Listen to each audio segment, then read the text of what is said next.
jump into this other meeting, jump into the metro, realized I had to leave.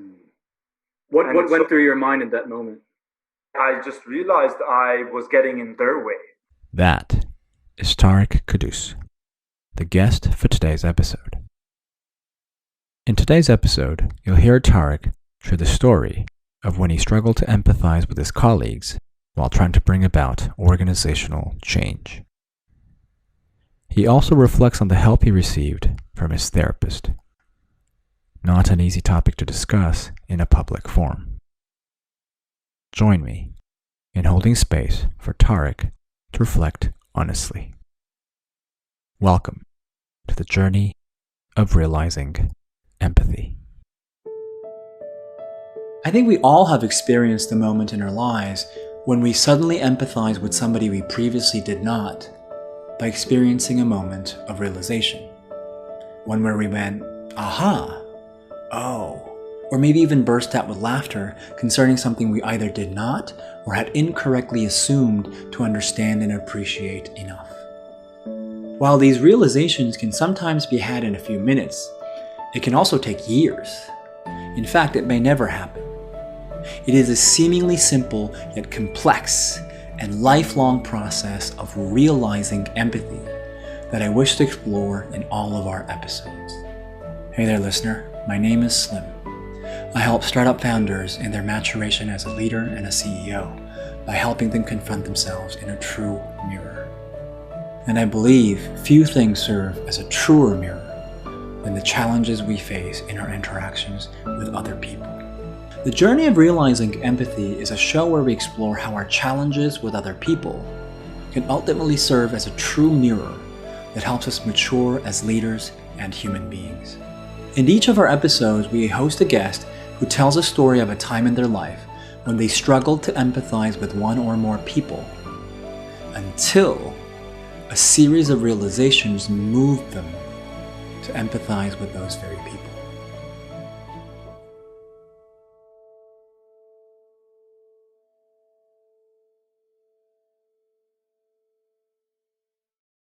Welcome, Tarek. Thank you for having me, Slim. Would you be willing to start by briefly introducing yourself? Sure. Yeah, my name is Tarek Kouddous. I live in DC. I grew up in Cairo, Egypt. I moved here 7 years ago. I'm the founder and managing director of Radical Empathy. So I haven't realized empathy, but I'm pursuing radical empathy. And I'm excited to be a part of today, look inwardly, to be introspective, because in many cases, until now, I struggle to empathize with the very people I'm trying to connect with. Yes. And I was very thrilled when Slim and I connected virtually and are now connecting once again virtually. And hopefully one day we'll connect in real life, as they say these days. Right. This whole COVID situation, I mean, it's just surreal to be sort of in the midst of it. But yeah, so that's me. Happy to be here.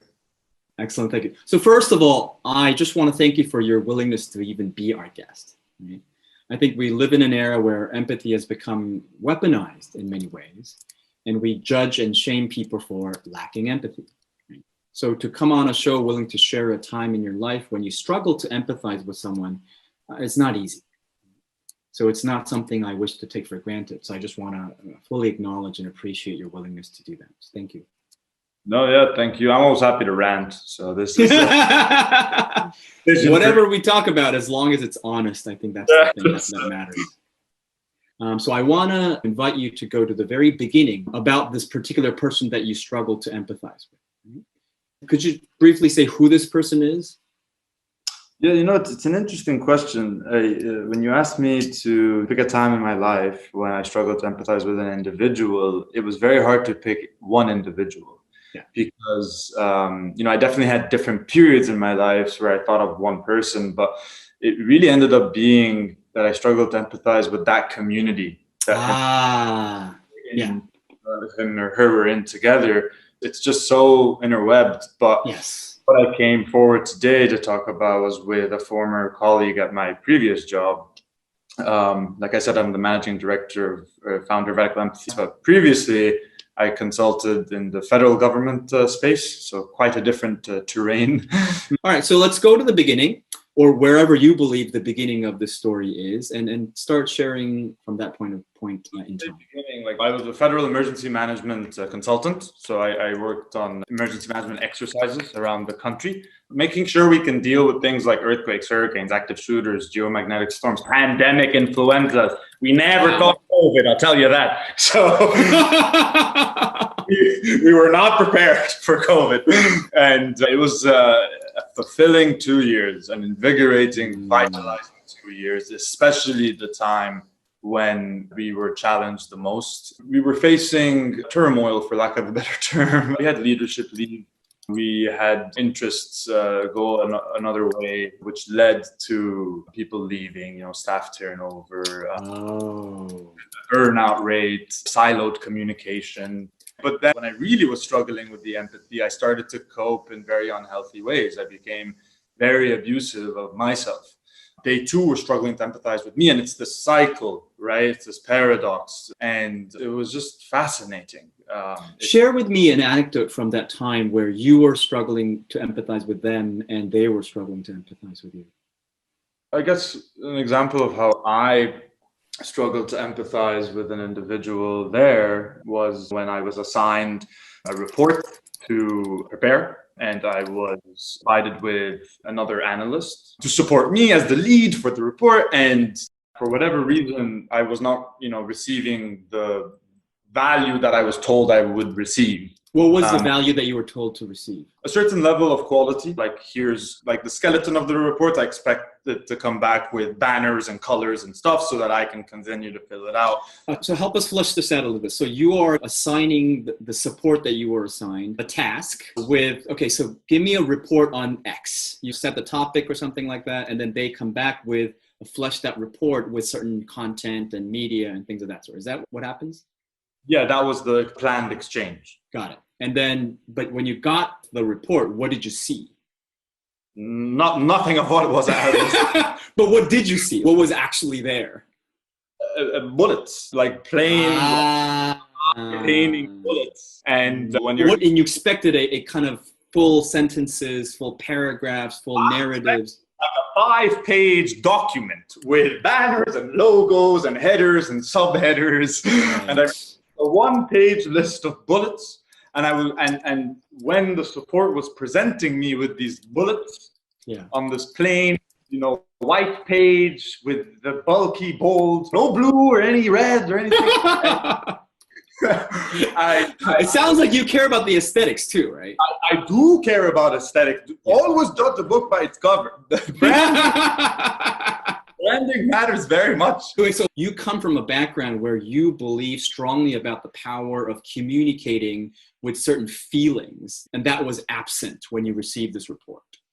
Yeah, thank you so much for saying that. My approach was always to make things appealing to the subconscious. That's just me and my method, but the point was the support that I tasked this assignment out to was aware of the expectations. There was no... Oh, wait, so when you say they were aware of it, what do you mean? There was precedent. Here's the report we want. We've done millions of these. Go through these templates and tailor it to this specific need for this new project. So when I received this, I was triggered. What did you feel? It evolved. The feelings evolved. Things evolved from not shocked, but startled. Okay. Yeah. And then it starts to escalate. To curious. Yep. ¿Por qué? Why is this not the way it is? Just escalating, right? Like I said, from like stunned, startled to like curious to frustrated, and then just outright just that feeling of like this is unacceptable, but not saying any of that. And that's the issue that I have, where that incident was much more than just that exchange in that room. It escalated. Right. And when the senior person was there, that's when I blew up. And to give you some context, I was the last of maybe 20 to 30 junior staff to resign. I was not giving up on the people that I believed in. I was being idealistic, right? And I was placing ideals over people rather than exploring ideas with people. Rather, I persevered with the ideal that we can fix this, even though the leadership keeps leaving and even my proposed solutions are being ignored. But anyway, wait. So what's the difference between a senior person being there and not? because both me and her were in the junior staff pool, but I was like leading the thing versus a senior associate, and it's not my place to necessarily. So I was working within the perimeters I have, although there was a reason why they, trusted me with being the lead. But does that make it right when I blew up in front of the third party, the senior person? No, absolutely not. And I remember that moment when I did, she was just silent. And then I looked at him and he was just leaning back and gave me my time. And then the moment I finished, he just turned away from me and looked at her. And it was like, and so what's going to be the next steps? He was looking at me, knowing, empathizing with my feelings, not neglecting them, not rejecting them, not correcting me. He was doing what I should have done. And the irony is, as I'm telling this story, that third party, that senior person is who I had in mind when we started this webinar. This incident with the tasking out to another support, that was at the early stage. And when things really got tough and I got put on huge assignments, but he was going to have to answer to that. But let's pause there for a moment. And briefly check in. So as you're telling the story, what emotions are you feeling right now? Right now? Yes, right now. Excitement, curiosity about where they are, how they're doing, what else. I'm going to look at this document. So Slim gave me a document of emotions to reflect on, to identify how I feel in this moment. Prideful. I am proud of how I handled like the whole roller coaster. And then of course compassion, like I'm both blessed and cursed with the compassionate excitement that runs through me, and a bit restless, honestly. Yes. Yeah, I think my physiological symptoms right now are expressing that. It means so much to me, that part of my life, and which wasn't too long ago. Yeah, I departed. I can tell. How long ago was this? So I started there August 2017, and I departed November 2019. So I was there for 2 years. Now that incident and then everything to come after started around January, February-ish, 2019. So it was really like the last 6 to 8 months there where this, very intense, challenging road came for all of us. But it's one thing to note as well, I was challenged during that time by a personal relationship that had ended in December 2018, where then I was faced with this work stuff. And so it all just toppled. Yeah. So first of all, you're sitting here right now in your couch saying, I'm very curious where they are, how they're doing. There is still that sort of connection that lingers around in you. Is that true? Yeah, always. I think of that time of my life and those people a lot. And it will always be a very dear part of life for me. Yeah. So let's dig a little bit deeper, if you will. I would love for you to talk a little bit more about what the ideal was, because I sense that this is very important to you. Whether it's good or not is besides the point. This at least was very important to you enough that to preserve this ideal, you were willing to say, I'm going to think the best of everybody who is frustrating me, because the ideals, we're going to make this happen. And I'm going to do whatever it is I can to be the kind of person that I must be in order to make this happen. So I sense that this ideal was very near and dear to your heart, almost to the extent that it was part of who you are, or at least who you were at the time. So I'm curious, what was the ideal? Say a little bit more about that. You hit a very interesting point about I want to be the best version of myself. Yeah. Right? Yeah. I maintain that now. I believe I'm in a healthy place, and I fostered a regime, if you will, internally to pursue that. I grew up in Cairo, Egypt. I moved here 7 years ago. Little boy from the Middle East, never thought he'd be working for the Department of Homeland Security. Okay. Yeah. And I felt welcome, and I wanted to propose solutions. So what did I do? I started reading business academic reviews, and that's when I became familiar with this notion of waterfall, agile, blah, blah, blah, blah, blah, agile to scale, and siloed communication. And I'm like, oh my God, there's such clear things here. And I proposed a solutions-based form to address stress in the workplace. That's what I did. And the response I got was a balance between lip service and facile engagement. What does that mean? Either a senior, member of management says, this is very interesting. I'm interested to see how it turns out. I'm like, cool. so not going to help me with this or anything. So you're not getting support for your ideas. That was lip service, the attention wasn't there, and there was a sense of resentment for my awareness. What did resentment look like coming back from them? Irritability, if that's a word. So they seemed annoyed. They seemed annoyed, yes. Like you again, or no, or this idea again. It was more so, Tarek, yes, let's talk, because they know what I'm saying is of value, but maybe they need to face someone else. And that's the thing. I've been in situations where I'm talking to someone about something that's going bad, and we both clearly know who's responsible for that, but because that person's a senior person in line with their seniority, they can't really talk to me about it. And so when I'm bringing forward an issue to a senior person, and that issue is the result of another senior person's behavior, that senior person I'm talking to doesn't feel comfortable. You have to blurb this out, but I don't feel comfortable talking shit about the other person, And so, sorry, but... So I want to make sure that I'm understanding this. So when you propose, so first of all, timeline-wise, a lot of difficult things are happening in this organization. You notice this, so you did a bunch of research on finding out, like, why is this happening? What can we do about it? And you learn about waterfall, agile, things of that sort. And you had an intuition that, there's something here. If we can to work together to explore this to even greater depth and try things out, we may be able to navigate this challenge more effectively, essentially. Yeah. But with that mindset, when you actually approached for support, which you naturally needed because you acknowledge the fact that this is not something I alone can do. I've only gotten an insight into this. I need the support of other people. So the natural next step for you is to seek out the support that you need. And when you actually approach other people for support, in one of the examples you gave is they would do lip service in the sense that they would say, this is interesting, but then there was no follow on. There's nothing else that's happening. Yeah, but it's not even support, it's just recognition or initiation, I should say. What's initiation? So initiation means this is a serious issue, let's initiate it. Or presume that we're working on it. Tarek going nuts on his own, reading business reviews isn't initiation. It's implosion. What would an initiation look like for you?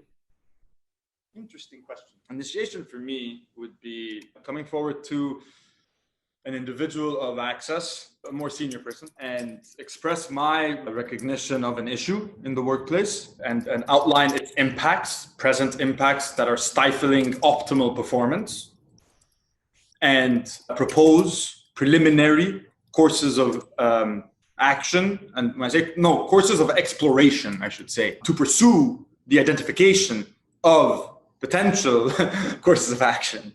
That would be initiation. And then they say yes, and then we get support and make it a formal thing. But it wasn't a formal thing. It was me saying this is the only way. And when I wasn't receiving that recognition that this should be initiated, that's when I would leave work and go and cope in unhealthy ways and start to dissolve and start to come out. Wait, hold on. So let's get a little bit more concrete. So my understanding of initiation, based on what you said, is number one, a senior person, a person with access, recognize that the issue that you have outlined does exist, first of all.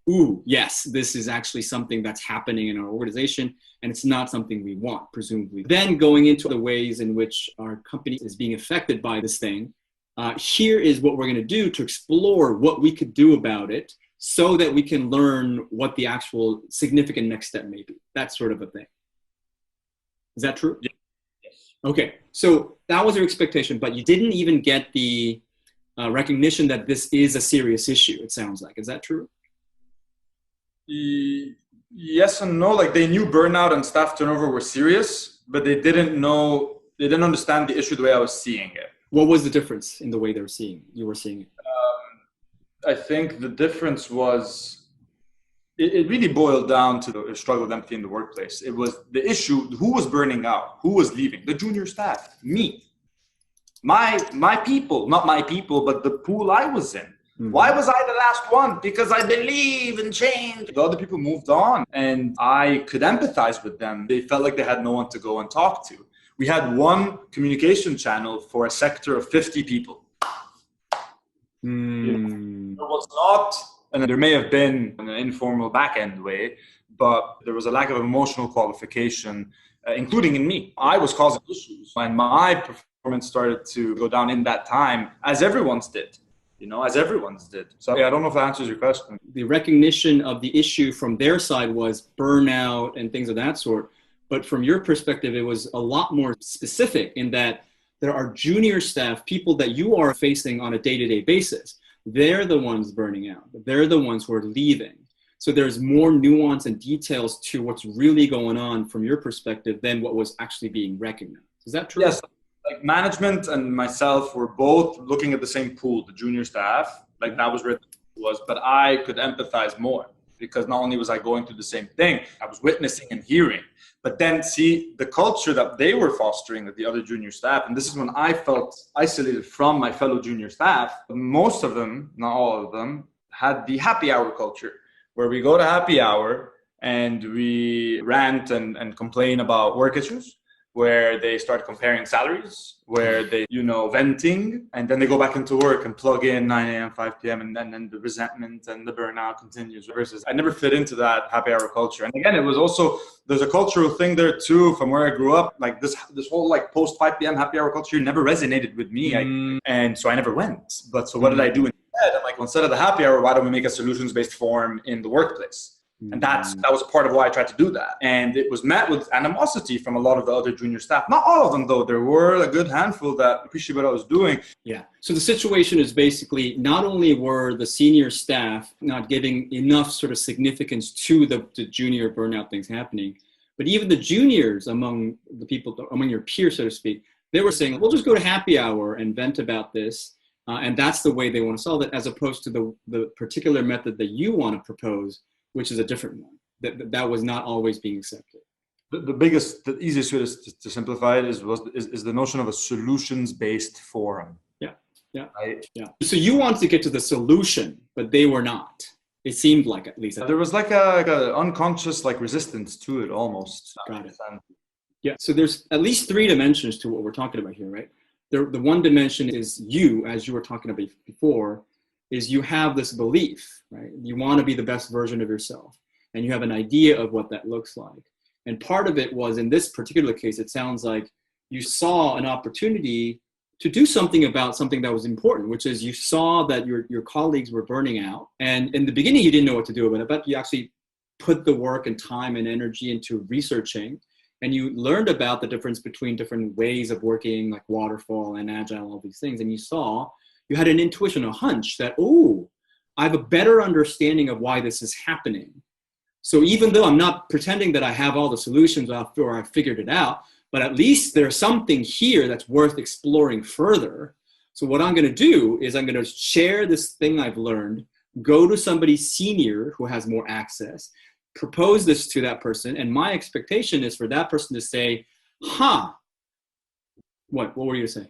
No, I was going to say that's all correct. And getting into that point of approaching the senior staff to say that, it was about who in senior staff.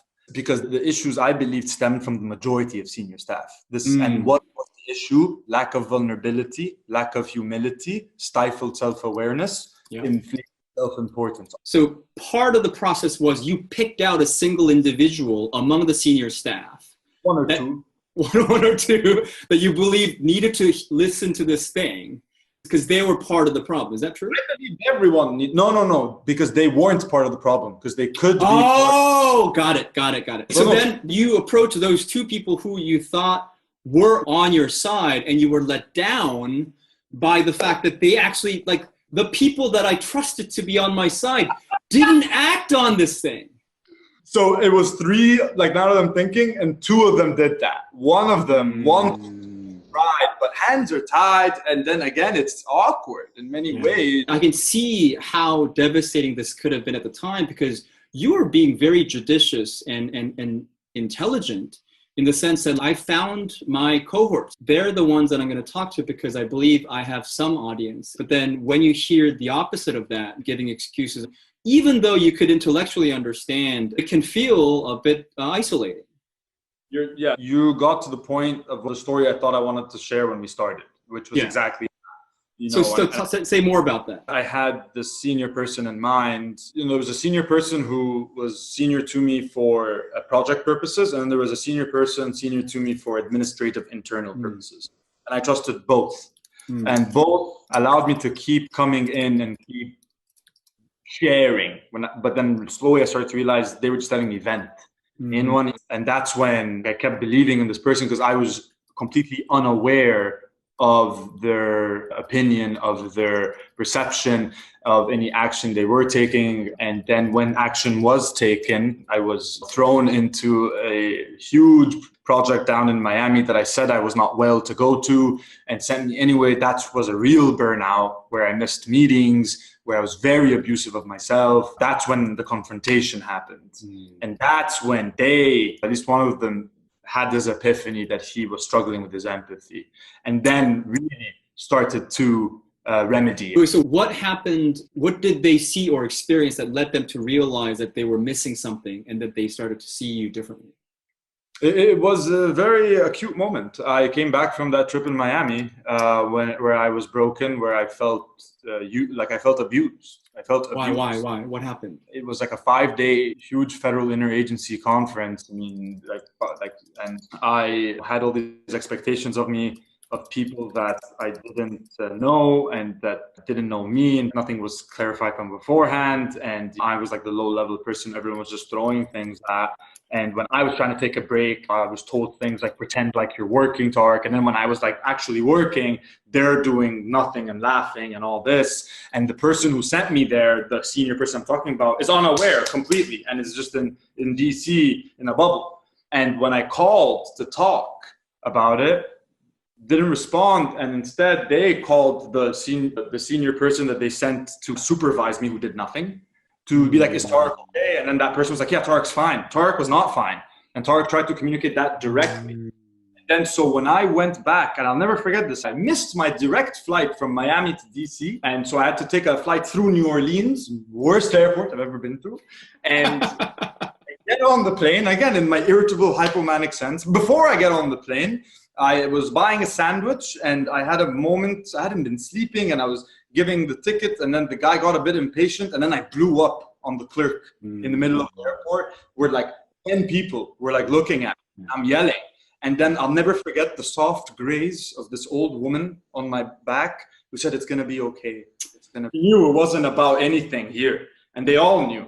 And then when I got on the plane, I was fidgeting on my phone. And then the woman was like, you have to put away your phone. I'm like, okay. And I kept fidgeting. And then on the intercom, the pilot's like, it's a federal offense to be on your phone and we'll take it away. And I'm like, all right, crap. And just giving you an idea of how, irritable I was and how, neglectful I was of everybody.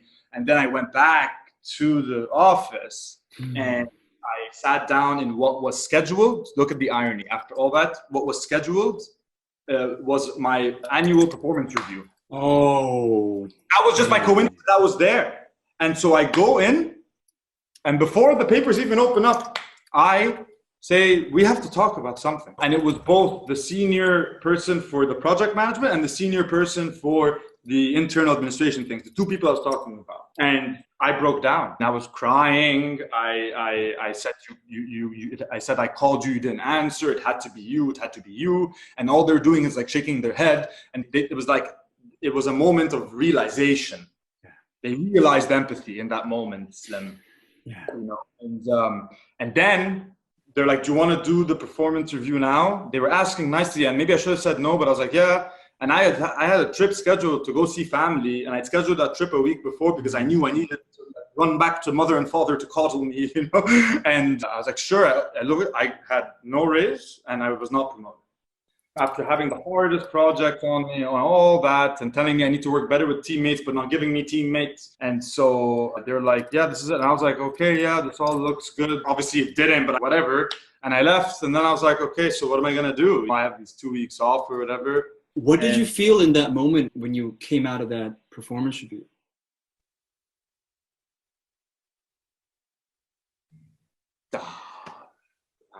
I don't even know. I felt transcendent. I wasn't there in a way. That makes sense. It's like the physical and spiritual form transcended I don't know you if that felt dissociated from the whole thing. I was in limbo. I was shaky. I was still shaky from the flight to that to when I got to see my family. And even when I was with my family during that time, I was still not able to enjoy that time. And when I got back, I went in with a positive attitude, and we can, move forward from this, whatever. But with also a sense that I have a one-up, like that you guys know that you messed up. Yeah. Almost, but also still irritable. And so with that, me being my extroverted self while being introspective, I'm still walking into rooms and bothering people. And I was infamous for being the person like just roaming the halls, just checking in, to see, how was your Monday? That's a cool little bear, you teddy bear. Like, from a workplace. My friend gave me. This was on like one of the people's desks, and they're like, Tarek, I want you to have this. That was the kind of thing, culture, and that's what we miss about in real world brick and mortar cultures, Right. But what happened like a week or two after I got back, neither of those two people, but a superior above them, pulled me into a room and said, do you have a second? Like, yeah, I wanted to do this with those other people here, but I can't find them. Let's get this done. Before we finalize performance reviews, we check the numbers to make sure everything is market rate and everything. And, we had you here at what? This number. So we're going to bump you up around 10%, just for market adjustments. And I looked at him and I was like, really? Thanks so much. And I'm just like in the moment, I'm like, and then I leave and I'm like, what was that? I'm like, where were the words, I'm sorry? Like, where was the promotion?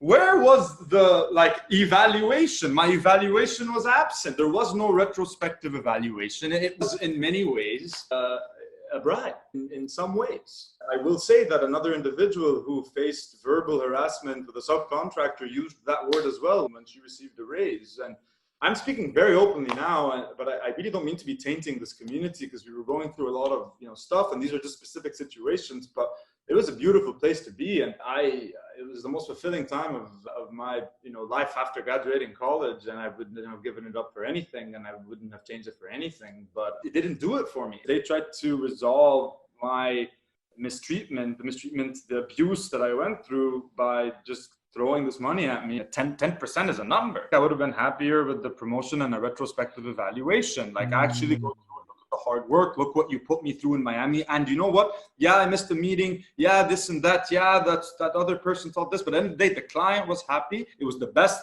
exercise of that type that they'd ever done. And it was delivered. And that's the thing. All my, reviews from the clients were like rainbows. But there was like this internal, unconscious almost resentment of Tarek. They said that I struggled to work with people. That is true, not just because they didn't give me teammates, but because I have this dominant instinct where I want to control and latch on. So first of all, this wasn't that long after you had moved from Cairo to the US. This was your first job, right? This was a new country that you were adapting to. And you were also somebody who really wanted to be able to do the right thing because you had an image of your best version, right? Well, yeah, thank you so much for just caring about my personal stake and how I got to where I got to. I grew up in Cairo, Egypt, and I moved here 2013 to go to the George Washington University, where I had a blast.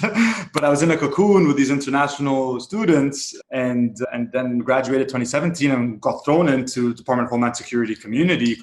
Different environment, for lack of a better framing, traditional white Americans. And that's the thing, I'm regarded as white. When I set up my small business, Radical Empathy, I had no minority box to check. I am regarded as white. My diversity, it's not even that it didn't feel included, it wasn't recognized. Yeah. That's a very important foundation upon which all these things began. And just to clarify, so one of my personal beliefs is all human beings want to feel like they matter.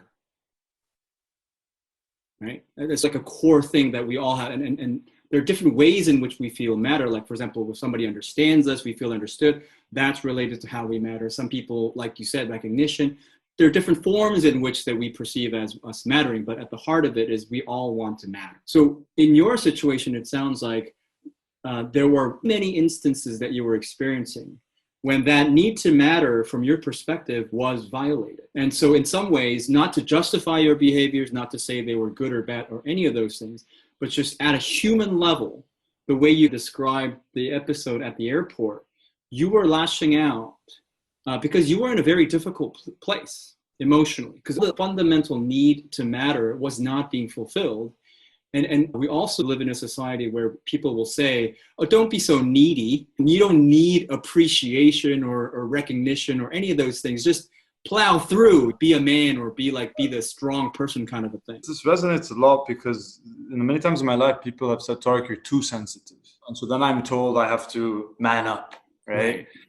And then as I grew older, it hit me. I'm like, well, wait a second. Maybe you're too insensitive. Or maybe we think about sensitivity, but we both care about each other.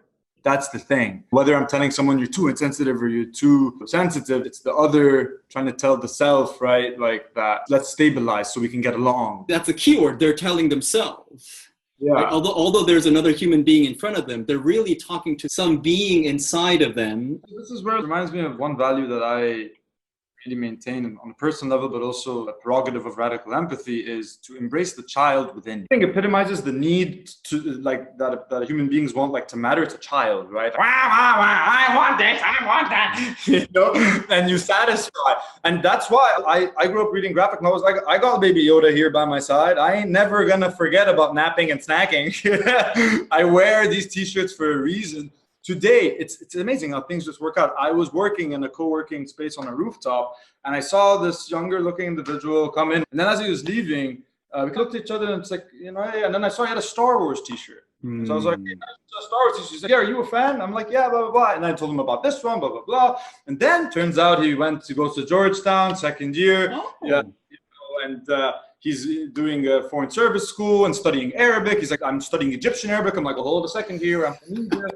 And I told him about radical empathy. He's, I have friends who'd love to volunteer. And what made that happen? What made that happen? The t-shirt, the child within. And it's much easier to maintain when you're in college and as a sophomore. And I hope he doesn't grow to lose it all. That's the thing. I went to work those 2 years every day in a suit and tie because I wanted to matter, I wanted access, and I knew appearances mattered. When I stopped wanting access, when my footprint did not align with my belonging, I remember first I took off the tie, then I unbuttoned one, then I took off the jacket, then I started rolling up the sleeves. Then I lost the two pants and I went and got like barely looking pants that were borderline jeans, you know what I mean? And it was a slow, and then I departed. And I don't know how I got to what I'm talking about. Embracing the child. Yeah. No, but I think the easy way out is to ignore and repress and say, I'm all grown up. I should never have those feelings because clearly I'm an adult, all grown up kind of thing. But I want to, so I want to jump onto the other side of the story. Based on all the things that you've shared with me, I can definitely see how much was at stake, how difficult this could have been for you. At the same time, you also said in the beginning of the conversation that somehow you got to the other side and you were able to see something that you couldn't see before about these people whom at one point you could have very well been feeling resentful against or feeling betrayed by. Whether those are right or wrong or good or bad is besides the point. These are just genuine, raw, and human emotions that anybody can feel given the right circumstances. But time has passed, you have had other realizations, and that somehow made you see something that you didn't see before, that helped you empathize in a way that you couldn't at that time. Could you just talk a little bit about that transition? Yeah, and I thank you again for such a sincere and thoughtful question. I think what happened was I wasn't giving up. And I kept trying to find a sense of belonging in that place. Yeah. And I had my safe people. After I identified the ones that didn't work, when I broke down in that room and then they tried to make up for it, that person really did. And we have a great relationship now. And from that point to when I left, all he did was try to find me the right place to be. And then there was one or two other people in other business areas in our sector that I want to work for more, thinking that I liked that work more when really I just liked those people more. And so they kept trying to put me around. But either there was no space or I wasn't perceived as ready to do that kind of work, which I personalized.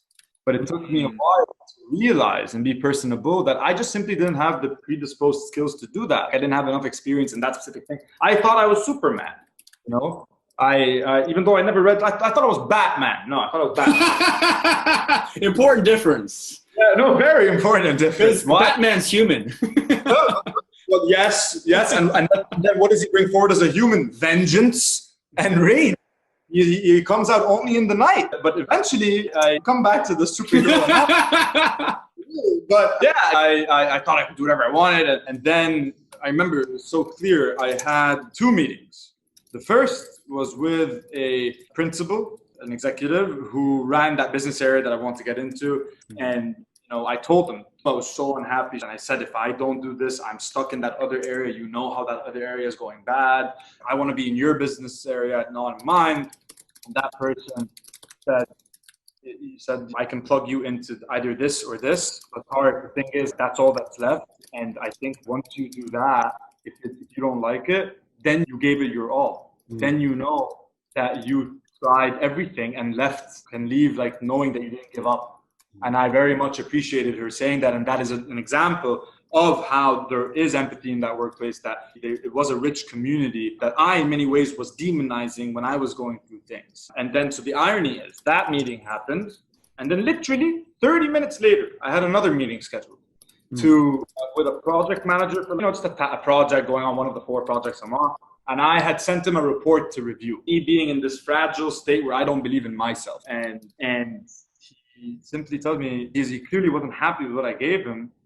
Just I wasn't happy with what that girl gave me almost a year before. And he gave me the best feedback I'd ever heard. I don't even like that word feedback, but he gave me the best commentary to grow. And he said, don't sell yourself short. I was confused. I'm like, what do you mean? What do you mean don't sell myself short? Do you like it or you not like it? And he said, Tarek, and he meant it. He said, you are a very intelligent person.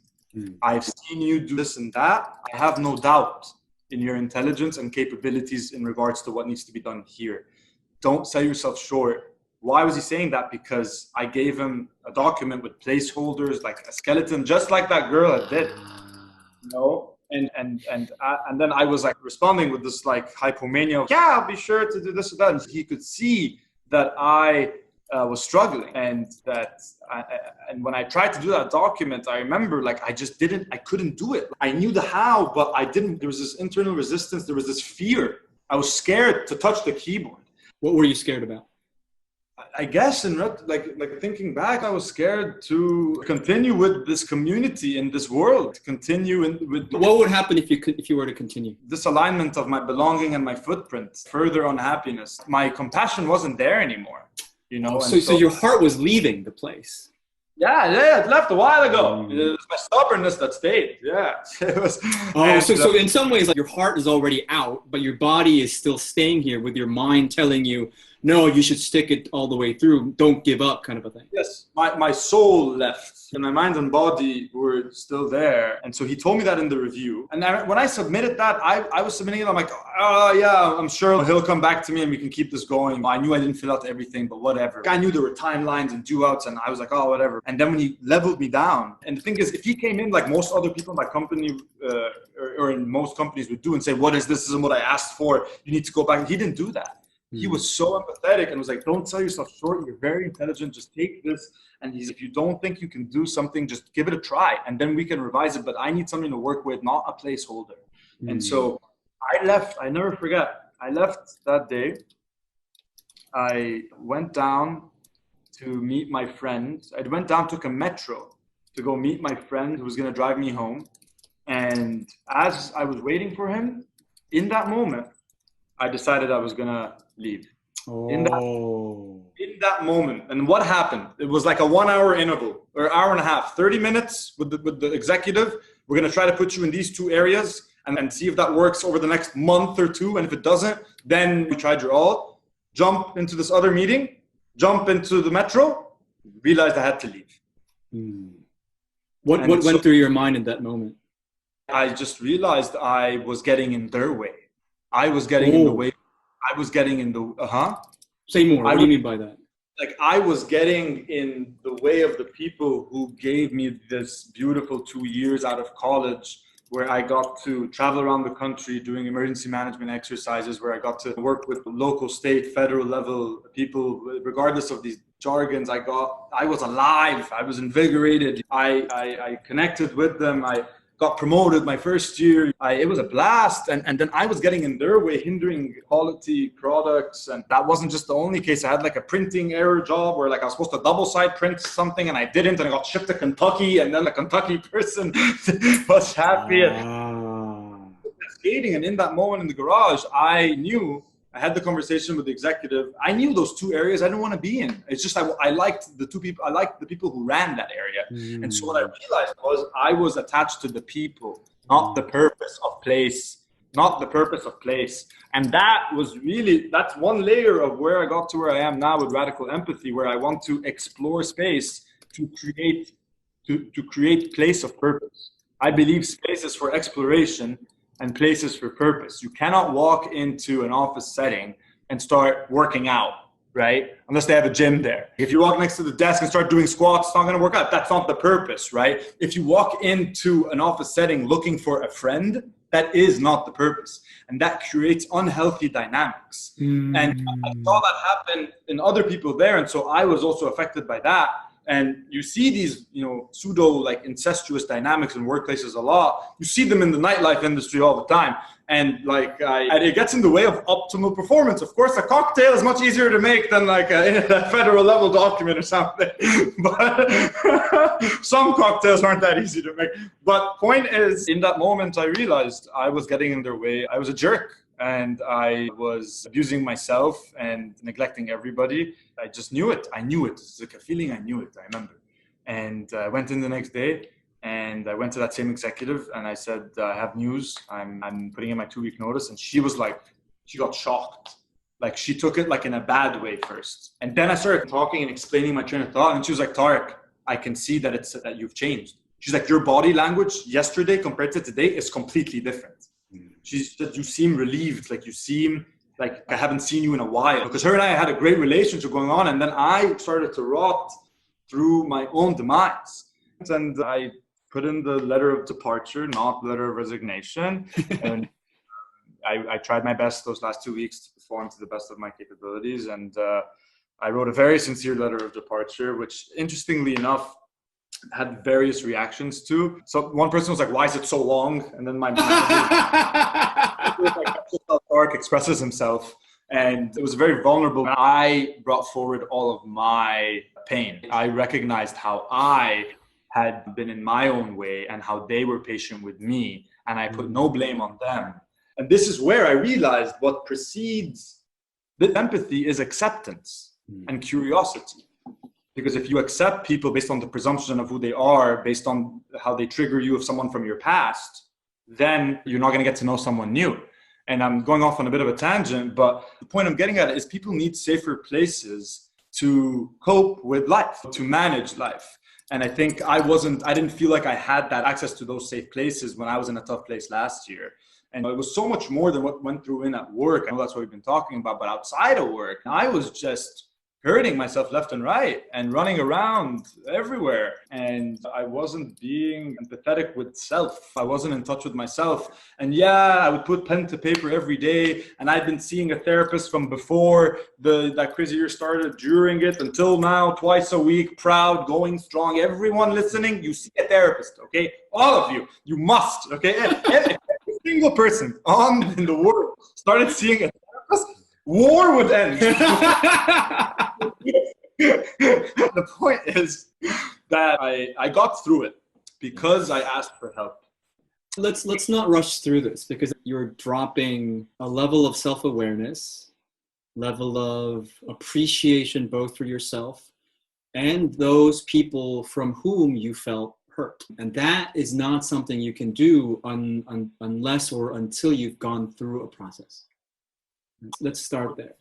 What do you mean process? Process meaning it's not something that just happens out of the blue without anything happening beforehand. It's like the difference between walking from point A to point B versus teleporting from point A to point B. Okay. There's an actual process you go through where you're learning and you're doing things and sometimes you're failing, sometimes you're succeeding. But we risk the possibility that people who are hearing this or viewing this might misconstrue this was actually easy, or maybe this was actually something that just happens overnight. Maybe this is just a matter of doing some yoga and meditation, and voila, like I'm now enlightened, that sort of a thing. No, it is not. Yes. So I want to make sure that we pause deliberately, not rush through this, and make sure that we're acknowledging the things that you went through that definitely deserves appreciation and recognition. First of all, that moment in what was it, subway, the metro or whatever? Like the epiphany. Yeah. So I always say it takes a moment to have an epiphany, but it could take your entire lifetime to get to that point where you have that epiphany. It's the tip of the iceberg that we glorify and put on a pedestal, but we completely ignore the rest of the iceberg. The way it sounded like to me is in that moment, you've come to appreciate something that other people have done for you. Like the fact that they were patient with you, that they were doing certain things.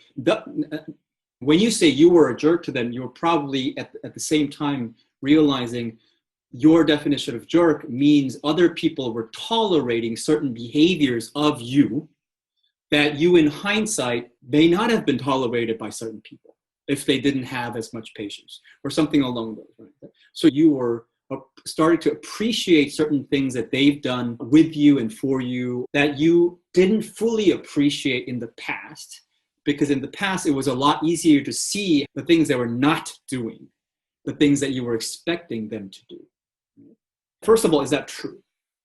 Yeah, it is. And I think in the past, when I wasn't seeing that, it was because I felt like change was possible or transformation was possible. But I want to also make sure that we acknowledge the shift that happened was from a place where you were focused on the things that other people did to you, the hurt that you experienced, but to a place where you actually appreciated the same people for the things that you didn't fully appreciate in the past, but now appreciated to a far greater degree. Like you were talking about the patience they were giving you. That's not an easy shift. That's not a shift that somebody can force you to have. It's just not going to happen. It's just not going to happen. Right? Yeah. No, it's not. And it took a lot of pain. Yes. Yes. Pain was my friend. It really was. And letting go of your friend is very hard. It's very hard. And too often people do not realize how they personify their mood and their external selves. It was a process where I embodied vulnerability without knowing it, thinking that I was guarding myself. I rejected humility, this idea that I had flaws. And because I was in an environment where I was seeing all of that, like you said before, like you're telling someone something because you're really telling yourself. And someone can do that for their whole life. And I'm asking myself now, like, what got me to make that turn was the patience of those people in the community. I think a lot of other organizations would not have tolerated my kind of attitude, but where the struggle came to was a sense of isolation. I don't feel like I have close friends here. After I graduated from college, suddenly I was like, oh, I want to stay in DC. I want to stay in DC. All my friends left. They went to London, New York, and other places. I was aware of my lack of a support network. And actually, that breakdown that I had in the airport, that was not the only one in that trip. I had 2 trips to Miami. Both were as intense. There were 2 others. One was when I was checking into a hotel and it was taking forever and they sent me to a door that didn't work, and then I had to go back down, and I was like, do you have another room? They're like, not for that price. And I'm like, then upgrade me. I didn't say that because I wanted a better room. I just want. Then they're like, oh, blah, blah. And they took me to the. I blew up and I started using profanity. And then the moment I did that, she's like, I'll take you to your room. And we walk in the elevator. Immediately, I'm like, I'm so sorry I did that. I'm so sorry. And she's like, it's okay. It's okay. And obviously, she's not tolerating me. But it was like I was hyper empathetic, like you talk about, where like I'm so sensitive and aware of everything around me that I can't draw boundaries, that I can't tell who to trust, who not to. And then we get to the room, it's not opening. And then she sees me pulling out my phone and like looking for another room. And she tells the custodian, like 1 second, she looks at me and with all her empathy and patience, she says, sir, we're going to upgrade you. Everything's going to be fine. I'm so sorry you went through all this. And like, and she was being empathetic with me. Irony is, checking out of that hotel, like her doing that didn't fix me. I kept my rage going, right? Going out late and all that. And when I was checking out, I woke up past checkout. because I passed out after getting back home so late from a party. and I woke up and I was in an evac mode. People were like knocking on the door. I opened the door, the custodian, they were laughing. They're like, man, we thought you were dead or something. They knew that I was, passed out, but they were laughing and I was in shock. And I remember I went and I threw all my clothes into the bag. I'm like scrambling. And the irony is, if I took my time in like 10 minutes, it wouldn't have made a difference for them. But I was just in panic mode, threw my things in there, went to the lobby and I'm like, I'm so sorry. And they're like, it's fine. They obviously just want me out. And I leave my bag and my suitcase, I have my backpack and I'm just like, again, like evac mode. I don't know what's going on. And I rush to the bathroom. I lock myself in a stall and I broke down. And I call my friend in Egypt, the same friend who when I had a breakdown, like a mini breakdown, like during the conference, like when I stepped aside for a second. And this is what a friend is, a person who picks up and when he hears that I'm in a state of crisis, he stops what he's doing. He immediately plugs in with me and says, where are you now? What happened? And walks me through it, staying with me on the phone the entire time. As I'm leaning up against the door that's being banged on because they're trying to open in because they can hear what's happening. And it was an ultimate, I don't want to say an ultimate low, but it was a place I'd never been. And that was before I went back and had my performance review and all that. And in that stall, it was one of the scariest moments of my life. And I can share 2 or 3 more, but I think you get the picture. And it wasn't easy getting to that point, back to your original comment. Yeah. And I cannot say how grateful I feel right now hearing that you were able to make that journey through and came out the other end doing what you're doing now. Because it could swing either way. One could be staying in that resentful state, staying in that vengeful state, and basically plot the rest of their lives for revenge. That's definitely an option. And again, beyond whether that's good or wrong or right or wrong and all those things, because people can interpret it different ways, but you made a different choice. I think like a pivotal moment when I was writing that letter of departure, and I wrote this in there, I told them, I am not moving on from the community. I am moving forward with the community, with my pain. I'm not moving on from my pain. I'm moving forward with my pain so that when I see pain again, I know it. You're my friend. I know how to embrace it. But then when I moved forward and I planned to take time to myself, I was very fragile and I didn't know where my belonging was. And it's not like the late nights out stopped. I still wanted to cope. But then I tried to find safe places and I went in this neighborhood here. There were 3 places. There was one cafe that's more like a breakfast spot where I'd go to pretend like I'm working. There was another cafe that was, more like very mellow and calming, and I would go there to journal and I would really write. And that's when I got in touch with myself in ways I never thought that I could. And my writing evolved and it went from more journaling prose into more poetic to more lyrical. And then I touched back on my screenwriting because I minored in film. And I mean, it was like I was finding parts of myself. I was embarking on a journey to find myself, and I'm nowhere even close. And I never even want to get there because I want that journey to go on for the rest of my life. But the point being is it wasn't just the departure from that role. It was what came in between that and then where I am now that was critical, was to explore, to be curious, and to accept your fragility, not to deny it. That resonates. That definitely resonates. So here's what I don't want. What I don't want is for us to say, use kind of sort of like characteristic words, like, for example, empathy or grit or resilience. These are important, right? At the same time, there is this sort of hyper promotion of these individual characteristics like empathy, grit, resilience, as if that's enough. So I want to be very careful in the next question that I'm asking you. And the reason why I'm pointing this out is because I'm explicitly asking this question because I want us, at least the 2 of us who are in conversation in this moment, but to a greater extent, all the audience members and people who are on this journey with us on planet Earth, to start talking about things besides what's inside the individual.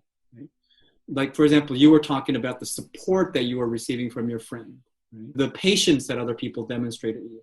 There's a lot of external factors that were also highly relevant, extremely significant, and critical to this journey of realizing empathy. It's not something we just stand in the Sahara Desert and just think a lot, and all of a sudden just poof, like it's all good. Talk a little bit more about the external support that you received throughout this journey that you believe in hindsight were critical to your journey. No, that is a fantastic question, because what that surmounts to essentially is like community. Yeah. Right? What community are you in? Certainly having like a clear support network when you need direct help, like when there's an alarm, right? So having a therapist is essential to that. Having access to that resource is essential, and it breaks my heart that it's healthcare in general. It can be very difficult to get access, let alone quality. And so I believe that if it weren't for that kind of guidance, I would not be talking to you today. And now, gym is my dojo. It's my safe place. And I've made friends with many people, but two specifically, or we'll go out and have a drink together and stuff. And look how that blossomed. And so there's the external of the therapist, there's the external of the friend network, there's the external of the community groups, organizational groups. And then also, I keep saying this, but there's the external of your journal. This is external. This is not you. It is. You were going to add something, sorry. I'm just acknowledging and resonating with the importance of journal writing, because I've been doing that since I was a child, like maybe 7.